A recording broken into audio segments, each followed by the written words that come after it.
Estamos de volta com o programa Conexão e, claro, sempre é um prazer ter a sua companhia aí curtindo a 106,9. Hoje eu estou conversando com o professor Rafael Mariano de Bittencourt, mestre e doutor em farmacologia, além de outras especialidades. Professor Rafael, antes de chegar em todas essas especialidades, né? Mestre, doutor, a base foi a farmácia. Uhum. Eu queria que você falasse um pouquinho, e me assusta, professor Rafael, e a gente teve a oportunidade de fazer algumas cadeiras de psicologia junto. Eu tive a felicidade de ser seu aluno em uma das disciplinas também, né? E o que a gente percebe também é o uso abusivo de medicamentos nesse país. Sim. Né?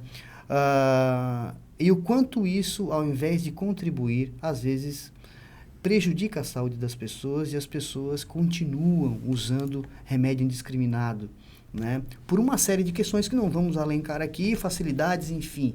Mas eu queria que você falasse um pouquinho, porque sempre quando eu falo em medicamento, eu sempre digo para as pessoas, a melhor pessoa para você falar em medicamentos é quem é formado em farmácia. Porque essa pessoa realmente entende das substâncias e de tudo que vai no medicamento, porque são eles que fazem os medicamentos. Eu queria que você falasse um pouquinho sobre isso, até para quem está nos ouvindo, porque a nossa população, ela tem uma mania, né? Ela é hipocondríaca, gosta de tomar um remédio para tudo, medicamento, melhor dizendo. E eu queria que você falasse um pouquinho sobre isso. Uhum. Isso é uma preocupação? Sim, né? Não só no Brasil, no mundo, né? Tem país que é pior que aqui ainda. Sim. A população, no geral, ainda consome mais medicamentos do que aqui.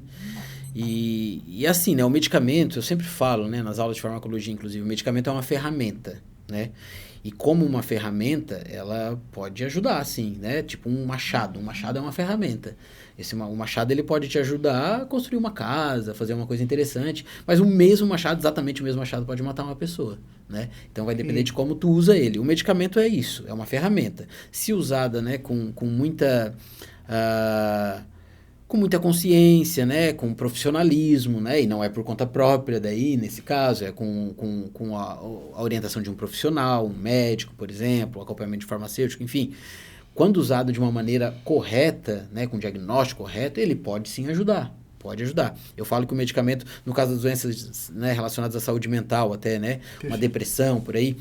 Um medicamento, eu falo que uma depressão, ele vai ser tipo uma rodinha na bicicleta. Tem aquele momento da vida em que está um quadro de depressivo muito forte. A pessoa não consegue andar ali com a bicicleta sozinha.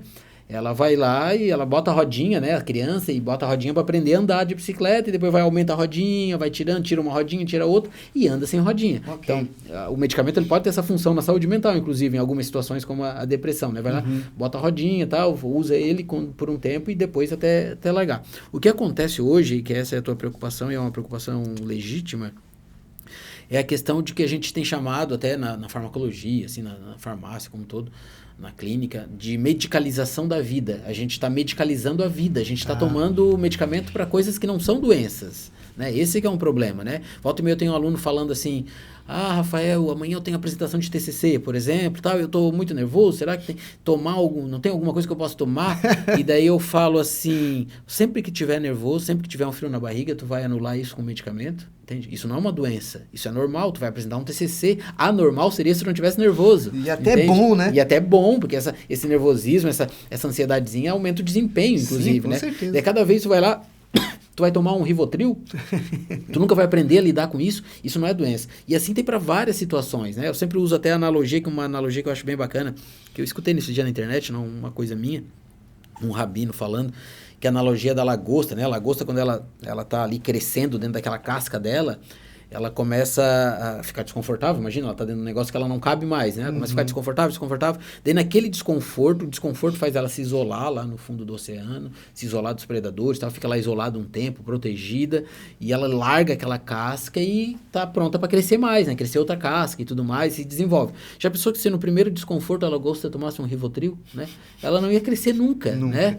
Então, às vezes eu vejo uma pessoa que passou por uma situação, sei lá, de perda, né? De um ente querido, alguma coisa. Nossa, aquela pessoa tá muito triste, vamos medicar ela. Mas tu queria que ela tivesse como, né? É para ela estar triste, é o momento de ela estar triste, inclusive. Então esse é o problema, Marco, a gente tá medicalizando a vida. Ainda quando era um chazinho de folha de laranja, né, né, professor? Daí era menos mal, geralmente. Era menos mal. Mas hoje tem medicamento para tudo, né? E o que mais me preocupa, Marcos, é que as nossas crianças estão sendo muito medicadas, né? Isso aqui é bravo, né? Ok, a criança tem TDAH, tem transtorno de déficit de atenção e hiperatividade e tal. Ok, numa situação que ela tem de fato, o medicamento pode ajudar, ainda assim dá para... Comprovadíssimo, né? E ainda assim dá para discutir bastante. Com certeza. Por causa do medicamento que se usa. Com certeza. Mas tem muita criança que é só criança, entende? Que a gente vê que o entorno é que está um pouquinho doente, né? Que precisa. E daí aquela criança tem que ficar lá igual um robozinho na sala de aula. Na maioria das vezes né, professor? Na maioria das vezes é o entorno, né? Isso. É a questão ambiental, né? Então a gente está medicalizando também muito as nossas crianças e muitas vezes por nada, né? E medicalizando com medicação forte, controlada, né? Medicação que causa dependência, por exemplo. Então realmente a gente está num momento, né, que é bem preocupante. Eu faço sempre analogia com um livro, eu gosto de leitura, né? O livro O Admirável Mundo Novo, do Aldous Huxley, que tinha lá o Soma, né? Que as pessoas tomavam uma cápsulazinha, um comprimidinho todo dia, que é meio que para não sentir nada, assim. E, pô, esse livro foi escrito, sei lá, na década de 1930, eu acho, e tá ficando cada vez mais atual, né? Porque hoje todo mundo toma o seu Soma ali, o seu comprimidinho, a sua cápsulazinha para não sentir nada, né? Então, realmente tem uma situação que é preciso discutir, assim, e conscientizar, na verdade. Professor, a gente aprende na faculdade de psicologia, principalmente na farmacologia, e nas disciplinas que têm essa relação de psicologia com a farmácia, a diferença entre remédio e medicamento, né? O remédio pode ser um abraço, o remédio pode ser, né, um pedalar de bicicleta, o remédio pode ser tantas coisas. Pode ser um chazinho também. E o medicamento é diferente, né? O medicamento industrializado e tal. Eu queria que você falasse um pouco e a sua trajetória, por mais que seja dentro da pesquisa, da farmácia, que trabalha com estudo, com a industrialização do medicamento, né, com a construção do medicamento, melhor dizendo, nesses processos da farmácia. Eu queria que você falasse um pouco dessa diferença e o quanto é importante as pessoas diferenciar isso, né?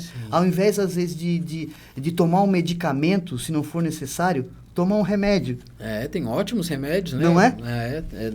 Por exemplo, né, para quem está escutando, o Marcos chegou aqui fazendo uso de um ótimo remédio que veio pedalando, né? Isso, Atividade física é um ótimo remédio.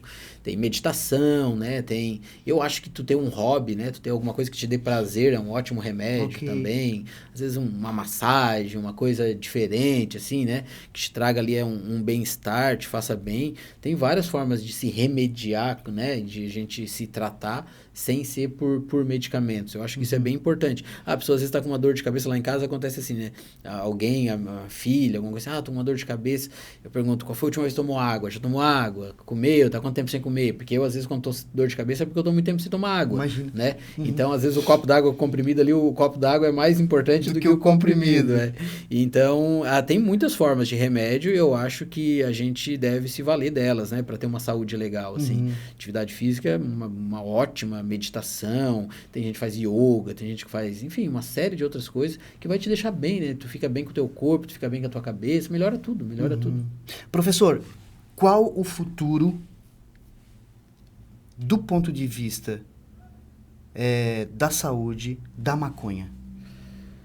Eu acho que tem um futuro, tenho certeza, tem um futuro extremamente promissor, né? Principalmente depois da descoberta do tal do sistema endocannabinoide, desse sistema de endomaconhinhas, é um sistema que tem... Que está aqui dentro de nós. Está dentro de nós. É um sistema que tem um potencial enorme do ponto de vista terapêutico, substâncias que interagir com esse sistema têm um potencial enorme do ponto de vista terapêutico.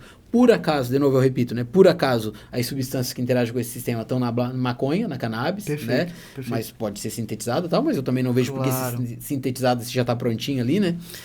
Mas substâncias que interagem com esse sistema têm um potencial enorme. Tem uma frase que eu acho que responde muito bem essa tua pergunta, de um neurocientista chamado Siddhartha Ribeiro, que é um neurocientista brasileiro da Universidade Federal do Rio Grande do Norte, que eu admiro muito, e ele trabalha, né, faz pesquisa com essa questão da cannabis. Ele diz, né, e eu concordo com ele, que provavelmente a cannabis vai estar para a medicina do século XXI, assim como a penicilina teve para a medicina do século XX. Nossa. A descoberta da penicilina no século XX foi uma revolução, né? A gente não tinha como matar bactérias, né, e tratar infecções. A gente passou a ter como fazer isso. E os medicamentos que vêm da cannabis atuando nesse sistema endocannabinoide, realmente eu acredito que para esse século vai ser muito revolucionário. Tanto é que tem muitos já profissionais médicos, né, procurando formação, procurando aprender, procurando saber como prescrever, porque realmente tem uma demanda muito grande, pacientes estão se informando e estão pedindo, o meu filho lá, a filha da pessoa que eu conheço, tratou a epilepsia dela com cannabis, doutor, tu não vai dar para mim? Né? Daí eles estão se obrigando a ir atrás. Claro. Ou uma mulher, ou alguém com fibromialgia, a minha colega lá que tem fibromialgia está tomando cannabis, medicamento à base de cannabis e está dormindo, está sem dor, não dá para mim também, doutor? Então, está tendo essa demanda também, né? E muito por causa disso, desse potencial, desse sistema que a gente descobriu dentro da gente. Então, eu concordo com o Siddhartha que nesse século, provavelmente, a cannabis ainda vai guardar muita possibilidade interessante. O próprio Meshulam, que foi quem descobriu, aí ajudou a descobrir o sistema endocannabinoide, que isolou e identificou pela primeira vez CBD e THC, ele foi cogitado a ganhar o Nobel de Medicina por essas pesquisas já algumas vezes, né? Ele faleceu tem pouco tempo, 1 ou 2 anos, e ele foi cogitado a ganhar o Nobel de Medicina, e há quem diga que ele só não ganhou porque ele estudava coisas da cannabis até, se ele estudasse outras coisas teria ganho, porque realmente esse sistema do canabinoide, isso que a gente entendeu de como funciona a planta dentro da gente, esse sistema, ele guarda um potencial gigantesco, então o futuro eu acho que de novo, tenho certeza, é extremamente promissor, Marcos. Professor, nós tivemos aí uma evolução, né, no Brasil, que foi a descriminalização, mas o que precisa agora, então, né, melhorar no sentido de que a gente possa aumentar mais, né, toda essa pesquisa, toda essa utilização, né, de forma correta da cannabis e também dentro da sociedade, né, pouco de agora a sociedade se abrir para entender que várias pessoas, como você disse aqui no início da entrevista, já entendem isso, né? O que precisa melhorar nesse sentido? Então, o acesso ao medicamento. Ainda não é muito acessível. Tá. Primeiro, as pessoas nem sabem como começar, por onde começar e como buscar. Verdade. Tem muitas pessoas que querem...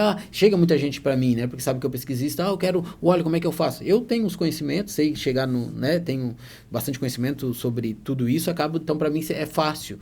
Mas ainda é pouco acessível, primeiro, pelo preço. Né? Tem o óleo que vem da cannabis na farmácia, que tu vai pagar aí por um óleo bom, né? Com uma concentração boa, acima de R$2.000. Nossa. Então, num frasco de 30 ml que vai durar 1 mês. Entende? Quem é que paga isso? Pode ser importado também. Tem essa possibilidade do importado que já barateou e já teve o processo muito facilitado nos últimos anos. Antes levava 3 meses, hoje leva menos de 24 horas. Sim. Né? Mas ainda assim tu vai pagar um medicamento aí de R$600, R$700.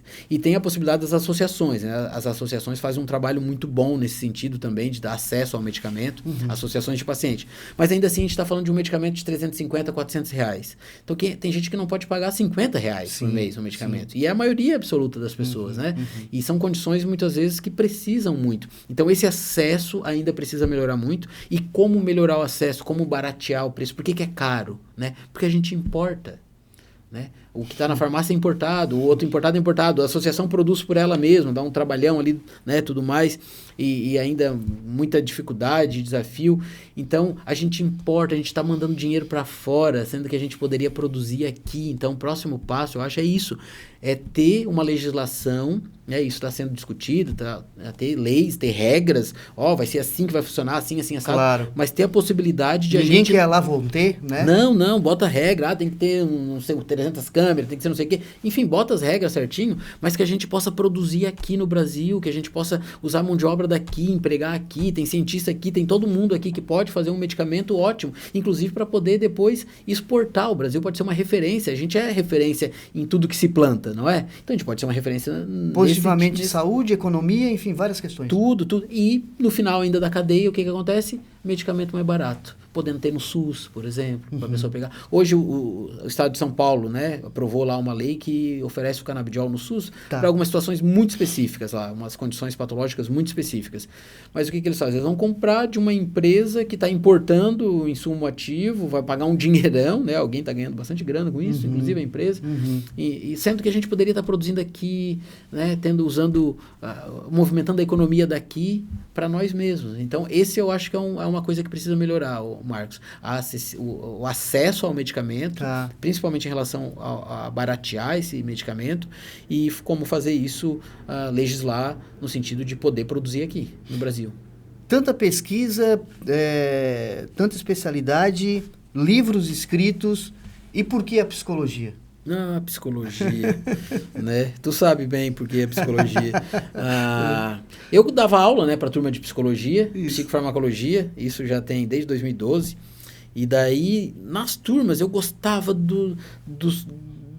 das conversas na turma de psicologia. Eu via eles falando de Freud, falando de não sei o que, Skinner, falando uma coisa daqui, uma coisa ali. E sempre umas conversas interessantes, às vezes trazia. Daí eu comecei a pensar, esse curso é legal, eu gosto desse curso. E daí comecei a ler um pouco, e daí eu já sempre fui um curioso, assim, pela mente humana, pelo comportamento humano e tal. E daí foi, na verdade, daí foi onde eu não tenho aquela fichinha que cai assim, eu sempre gostei disso e eu só tô me ligando agora, né? E daí eu não O caminho parece que é o mesmo para todo mundo. Eu não pensei duas vezes, comecei o curso também. Vamos ver se é bom mesmo. E é bom, de fato. Professor Rafael, foi muito legal conversar com você. Rafael Mariano de Bittencourt, mestre e doutor em farmacologia, pesquisador aqui da Unisul. Você quiser saber mais sobre o assunto, né, sobre a cannabis, sobre a maconha, você que está procurando, tem dificuldade, professor, pode entrar em contato com você? Claro, pode, fica muito à vontade. Qual né? o telefone? E também quem quiser acompanhar, eu vou dar as minhas redes sociais, quem quiser acompanhar, eu faço um trabalho lá, né, de divulgação, de ciência, um pouco de poesia também, né, que não só de ciência vive homem, e eu faço um trabalho lá, e por lá também estou bem acessível sempre, né, mas quem quiser me seguir lá no Instagram, por exemplo, profrafael.neuropoeta. É @profrafael.neuropoeta. Daí lá pelo Instagram eu divulgo informações relacionadas à ciência da cannabis e tudo mais. E também, né, pode mandar mensagem lá que eu estou à disposição por lá para quem precisar de ajuda. Sempre um prazer ajudar, sempre. Ok, professor Rafael, muito obrigado por estar aqui conosco. A H2O está sempre à disposição da ciência, da pesquisa, né, desse trabalho incessante que vocês fazem, e sempre que precisar, nós estamos à disposição. Muito obrigado. Eu que agradeço, Marcos. Agradeço aí a acolhida de todos aqui, né? Agradeço também a oportunidade de conversar sobre isso, que é muito importante falar sobre isso, né? E vocês dar esse espaço, assim, então de parabéns, inclusive. Muito obrigado, e no que precisar, pode contar, estou sempre à disposição. Ok, e assim nós encerramos o programa Conexão, sempre na coordenação jornalística de Rafael Bica, direção executiva de Gilberto Bandeira. Nós temos aí as reportagens de Marcelo Correia e comigo aqui, sempre ao meu lado, na competência técnica, David Felício. O Conexão fica por aqui. Um ótimo final de semana e até mais.